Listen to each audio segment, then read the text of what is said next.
我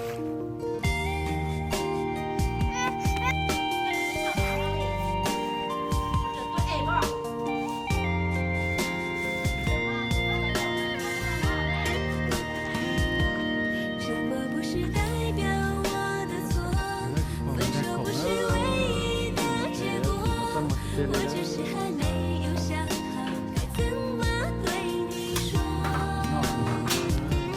沉默不是代表我的错，伤心不是唯一的结果，只想再听你说一次，你依然爱着我。既然你并没有犯错，为什么还要躲着我？